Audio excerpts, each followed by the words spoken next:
నమస్తే welcome to our channel. ప్రస్తుతం మనతో శ్రీరామరాజ్యం హిందుత్వ చైతన్య వేదిక ఫౌండర్ అండకొండ రాముడు గారు ఉన్నారు. వారితో మాట్లాడదాం. సార్ నమస్తే అండి. నమస్తే మేడం. సార్, కాళేశ్వరంలో ముక్తేశ్వర స్వామి టెంపుల్లో సింగర్ మధుప్రియ ఒక షూట్ చేసింది వితౌట్ పర్మిషన్ అనేది, అది కూడా గర్భగుడిలోకి వెళ్ళి షూట్ చేసింది. అయితే దాని మీద హిందువులు చాలా బాధపడ్డారు, హిందువులు ఆవేశాలతో ఉన్నారు. అలా కాకుండా మెయిన్ భక్తులు, శివభక్తులు చాలా మంది ఉంటారు కదా, వాళ్ళు అసలు నార్మల్ గా ఫొటోస్ తీయడానికి కూడా మనమే తీయం ముందు, ఎందుకంటే తీయకూడదు అని చాలా మందికి అవగాహన ఉంటుంది. ఒకవేళ తీద్దాం అనుకున్నా మనం ఒప్పుకోం, అంత స్ట్రాంగ్ గా ఉంటారు చాలా మంది ఆ ఎమోషన్స్ విషయంలో. సో వాళ్ళు అందరూ కూడా కనీసం అమ్మాయి సారీ కూడా చెప్పలేదు. ఓకే, తెలియక చేసిందో తెలిసి చేసిందో తప్పు చేసింది. లాస్ట్ కూడా చూసుకుంటే మంగళి గారు కానీ, శ్రావణ భార్గవి గారు కానీ, శ్రావణ భార్గవి అన్నమాచార్య కీర్తనల గురించి మళ్ళీ తను సారీ చెప్పడం జరిగింది. మంగళి గారు కూడా సారీ చెప్పారు. వాళ్ళు ఏంటంటే హుందాతనంగా ఒకవేళ తప్పు చేసినా అంగీకరించారు. ఈ అమ్మాయి చూస్తే ఇప్పటి వరకు కూడా మధుప్రియ సారీ చెప్పలేదు అనే న్యూస్ వస్తుంది. దీని మీద మీ స్పందన ఏంటండి? అలాగే రెడ్ టీవీ ప్రేక్షకులు అందరికీ కూడా జై శ్రీరామ్, హరహర మహాదేవ, శంభో శంకర. నా పేరు అంబావతుల అండకొండ రాముడు, శ్రీరామరాజ్యం హిందుత్వ చైతన్య వేదిక ట్రస్ట్ వ్యవస్థాపక అధ్యక్షుని, అలాగే స్వయంభూ శ్రీ పుష్పాచలేశ్వర స్వామి దేవస్థాన పునఃప్రారంభకుని. అయితే ఇక్కడ మనం అర్థం చేసుకోవాల్సింది ఏంటంటే మేడం, ఇది ఈ రోజు నుంచి జరుగుతున్నటువంటి దాడి కాదు. ఏంటంటే ఈ యొక్క ఒకసారి పబ్లిక్ లో పాపులారిటీ అయిన తర్వాత చాలా మంది ఏం చేస్తారంటే హిందువుగానే ఉంటారు, హిందూ ముసుకేసుకొని వచ్చి హిందుత్వం పైన చేస్తున్నట్టు ఒక రకమైనటువంటి దాడి అని చెప్పాలి.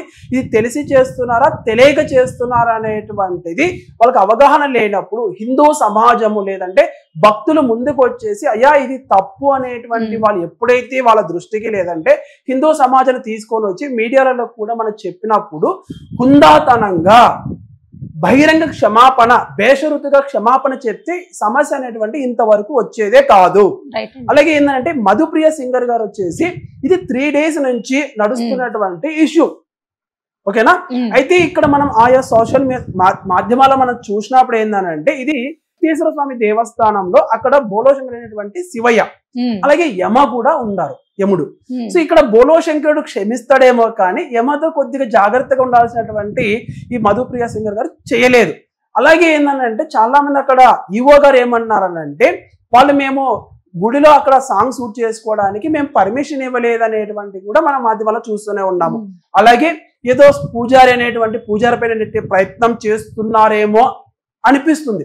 కానీ ఇక్కడ మధుప్రియ గారు కనుక చూసినట్టయితే అయ్యా శివయ్య దగ్గర అయినప్పుడు ఒక దేవస్థానంలో ఆగమం అనేటువంటి ఒక ఆగమ సంబంధమైనటువంటి ప్రతిష్ఠ జరిగినప్పుడు మనం చాలా జాగ్రత్తగా ఉండాలి. గర్భగుడిలోకి అనేటువంటి ఎవరు పడితే వాళ్ళు వచ్చేదానికి ఉండదు, అది ఆస్కారం ఉండదు. దేవస్థానానికి రావచ్చు, స్వామి దర్శనానికి రావచ్చు, కానీ ఆ యొక్క గర్భగుడిలోకి అనేటువంటి అర్హత ఉంటుంది అనే విషయాన్ని మనం ప్రతి ఒక్క హిందూ కూడా తెలిసే ఉంటుంది. కానీ ఇది ఏదైతే మేము పాపులారిటీ కదా, మేము ప్రజలు మమ్మల్ని అందరూ రికగ్నైజ్ చేస్తున్నారు, మాకు అందరూ తెలుసు అనేటువంటి అహంకార ధోరణికి వెళ్ళామనుకోండి ఇలాంటి దుష్పరిణామాలు వస్తాయి. మీరు శివయ్య కోసం పాటలు పాడారు, మేము కూడా చూసాము, ఆనందించాము, చప్పట్లు కూడా కొట్టాము, రోజు ఉదయం పూట పాటలు కూడా వింటాము.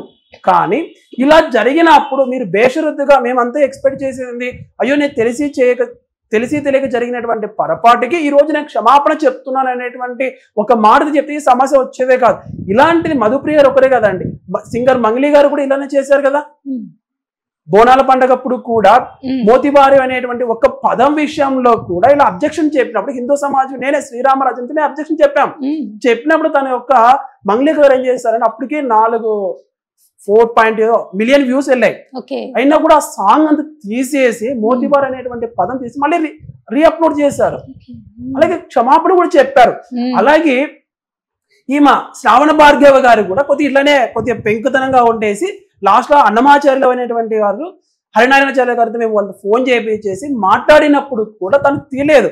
ఎప్పుడైతే ఎఫ్ఐఆర్ బుక్ అయిందో అప్పుడు తను వచ్చేసి ఈ శ్రావణ భార్గవ్ ఏం చేశారు, ఆ యొక్క మ్యూజిక్ ఏదైతే అన్నమాచార్య కీర్తన అనేటువంటి ఒకరి అనేటువంటి తీసేశారు అనమాట.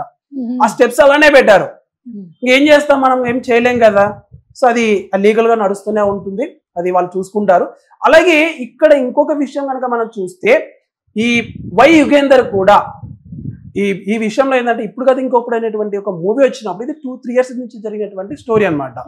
అప్పుడు ఆదిశంకరాచార్య అయినటువంటి భజగోవింద మూఢమతి అనేటువంటి భక్తి సాంగ్ లో కూడా అప్పుడు ఈ విధమైనటువంటి ఒక పబ్ కల్చర్ లో కూడా ఈ సాంగ్, ఈ భక్తి కీర్తన అక్కడ తీసుకెళ్లి అటాచ్ చేయడం, దానిపైన మేము పెద్ద ఎత్తున కూడా మేము ధర్నా చేసేసి అప్పుడు కంప్లైంట్ ఇస్తే తెలుగు ఫిలిం ఇండస్ట్రీ ఒక బోర్డు జూబ్లీహిల్స్ లో ఉంది, అక్కడికి వెళ్ళేసి వాళ్ళకు కూడా మేము ఫిలిం ఛాంబర్ కంప్లైంట్ ఇచ్చినప్పుడు అతను ఈవినింగ్ వచ్చేసి క్షమాపణ చెప్పాడు. ఎందుకు అప్పుడు జరగాల్సినటువంటి హిందూ సమాజానికి జరిగినటువంటి నష్టాలు ఎవరు కూరుస్తారు అనేటువంటిది ఇక్కడ ప్రశ్నార్థంగా మిగులుతుంది. ఏదైతే ఇది ఒక స్టంట్ లెక్క ఉపయోగిస్తున్నారు, హిందువుల యొక్క మనోభావాల పైన ఆడుకుంటున్నారు, ఇది ఒక రకమైనటువంటి ప్లే చేస్తున్నారు. వీళ్ళొక మొబైల్ ఇట్లా గుచ్చినాం అనుకోండి, వీళ్ళకి నొప్పి తీస్తుందా లేదా అనేటువంటి చెక్ చేస్తున్నారు అనమాట. ఇది ఎప్పుడైనా ఒక రోజు పెను ప్రమాదానికి దారి చేస్తుంది. ఇది ఎవరైతే మనము సమాజానికి దిశానిర్దేశం తీసేటువంటి ఒక పెద్ద స్థాయిలో ఉంచినప్పుడు సమాజము మనము కూడా వాళ్ళ యొక్క మనోభావాలను దృష్టిలో పెట్టుకొని జాగ్రత్తగా మసులుకోవాలన్నటువంటి సమయం ఆసనమైంది. ఎందుకనంటే మేము గతంలో మేము వెళ్తాము, ఏమైనా చేస్తాము, చెల్లుతామని అంటే ఇప్పుడు హిందూ సమాజం లేదు, హిందూ సమాజం కూడా చైతన్యమైంది. అలాగే హిందూ సంఘాలు కూడా చాలా యాక్టివ్ గా పనిచేస్తున్నాయి ఈ విషయంలో మటుకు. ప్రతి ఒక్కరండి, నిన్నగా మన శ్రీముఖి గారు కూడా అంతే కదా, తను కూడా క్షమాపణ చెప్పింది. సో క్షమాపణ చెప్పిన తర్వాత నెక్స్ట్ టైం నుంచి వాళ్ళకు కొద్దిగా జాగ్రత్తగా ఉంటారు. ఎందుకంటే ప్రతి ఒక్కరు కూడా హిందువులు అంటే అలుసు, వీళ్ళు ఎవరు లేదులే, నిద్రావస్థలో ఉంటారు, ఇదంతా సెక్యులర్ భావజాలంలో ఉంటారు అనేటువంటి ధోరణిలోకి వెళ్ళినప్పుడు ఈ సమాచారాలు అనేటువంటి వస్తుంటాయి. ఇప్పుడు హిందూ సమాజం కూడా చాలా మేలుకునేది. అలాగే దేవాదాయ ధర్మాదాయ శాఖ మేము అడుగుతున్న ఒకటే ప్రశ్న, ఈరోజు ఎవరైతే పబ్లిక్ ఫిగర్స్ ఎవరైతే ఉన్నారో లేదంటే లీడర్స్ అనేటువంటి వాళ్ళకి మీరు పెద్ద పీట వేసేసి వాళ్ళకి డైరెక్ట్ గా గర్భగుడికి తీసుకెళ్ళడం కానీ, ఇదో మధుప్రియ గారు సింపుల్ ఎగ్జాంపుల్. ఇది మీ దేవస్థానం మీ ఆధీనం ఉంది కదా, దేవాదాయ ధర్మాదాయ, తెలంగాణ రాష్ట్రంలో ఉన్నటువంటి దేవాదాయ ధర్మాదాయ శాఖలో ఉన్నప్పుడు ఈవో గారు ఏం చేస్తున్నారు అనేటువంటి ఎస్కేప్ అవుతున్నారండి. ఇదంతా కూడా ఇది మేము ఎప్పుడు చెప్పేది ఏంటంటే, మీకు చాలా మంది భద్రాచలం వెళ్ళారు అనుకోండి, పెద్ద పెద్ద దేవస్థానానికి వెళ్ళినప్పుడు ఈవెన్ మన సెల్ ఫోన్ తీసుకెళ్ళడానికి కూడా అనుమతి ఇవ్వరు. ఎప్పుడైతే అక్కడ కౌంటర్ పెడతారో అక్కడ వాళ్ళు కెమెరా వాళ్ళు ఉంటారు, వాళ్ళే తీసుకొని ఇవన్నీ చేస్తున్నప్పుడు ఇక్కడ మధుప్రియ గారికి ఎందుకు చెప్పలేదండి? అంటే ఏమంటే అక్కడ వచ్చినటువంటి భక్తులందరినీ కూడా ఆపేసేసి ఈ రోజు అక్కడ తను దేవస్థానంలో షూట్, అది ఒక డివోషనల్ అవ్వచ్చు, భక్తి భావం అవ్వచ్చు, కానీ ఇక్కడ అభ్యంతరం చెప్పినప్పుడు కూడా ఇలా వ్యక్తపరిచినప్పుడు మీరు తగు జాగ్రత్తలు అనేటువంటి దేవాదాయ ధర్మాదాయ శాఖ కూడా తీసుకోవాలి. ఇలాంటివి మళ్ళీ పునరావృతం కాకుండా ఉండడానికి మీరు ఏ చర్యలు తీసుకున్నారు?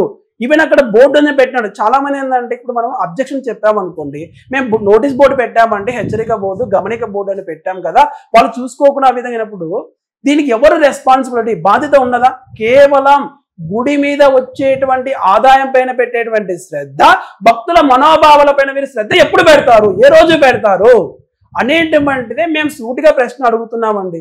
ఈరోజు మేము ఇదే అడుగుతున్నాం. ఈరోజు మధుప్రియ గారు అనేటువంటిది తను తప్పు చేసింది అనుకోండి, తప్పు చేసిన తర్వాత తను బహిరంగ క్షమాపణ చెప్పాలి, లేదంటే చట్టపరమైనటువంటి చర్యలకు మనము వెళ్ళిపోతాం. ఆల్రెడీ పోలీసులు కూడా నోటీస్ ఇచ్చారనేటువంటిది కూడా మనం వింటున్నా ఉన్నాం. అలా లేని పక్షంలో కూడా మేము కూడా శ్రీరామరాజ్యం నుంచి కూడా మేము కూడా ఒక కంప్లైంట్ అనేది కడప జిల్లా నుంచి కూడా మేము రేజ్ చేసే ప్రయత్నం కూడా చేస్తాము. ఎందుకంటే ఇంకొకరు ఎవరే కానీ వచ్చేసి ఈ విధమైనటువంటి దుష్కార్య చర్యలకి పాల్పోకుండా ఉంటారనేది మేము ఆశాభావం వ్యక్తపరుస్తూ, అలాగే ఎవరైనా సరే అంటే మేము మీడియాలో కానీ లేదంటే మేము యాక్టర్స్, మేము పొలిటీషియన్స్ ఎవరైనా సరే బహు జాగ్రత్తలు వహించేసి హిందూ సమాజానికి మనం గౌరవిద్దాం. అలాగే స్వామివారి పైన భక్తి భావం ఉందా, మేము పాటలు పాడామంటే ఎంతో మంది చైతన్యవంతులు చేశారు. అయితే సోవార్ ఈరోజు ఏమైంది, నీ భక్తి ఏమైంది? ఈరోజు ఏమైంది? ఈరోజు నువ్వు వెళ్ళేసి ఆ భక్తి అనేటువంటిది నీకు తలగా ఎక్కినప్పుడు, తలకి నెత్తికి ఎక్కిపోయింది కదా, ఎక్కిపోయి ఈ రోజు నువ్వు ఏమైపోయినావు? అదే భక్తులు నిన్ను ఏదైతే గౌరవించారో ఈరోజు నేను గుండెలో పెట్టుకొని చూసుకున్నటువంటి మధుప్రియ గారు ఈ రోజు నాకు కూడా బాధ కలిగింది.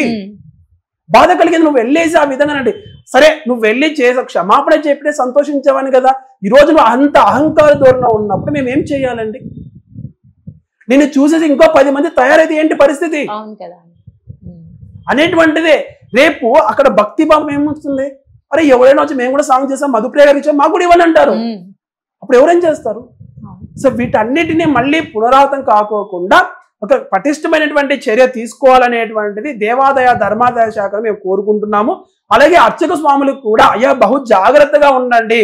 మనము కామన్ మ్యాన్ ఎవరైతే సర్వసాధారణమైనటువంటి భక్తుల్ని మనం ఎంత ప్రేమగా చూస్తామో, ఎలాగే విఐపిని వచ్చినప్పుడు కూడా అదే ఈక్వల్ సమాన భావంతో మనం చూడాలి. విఐపి వచ్చారు కదనేసి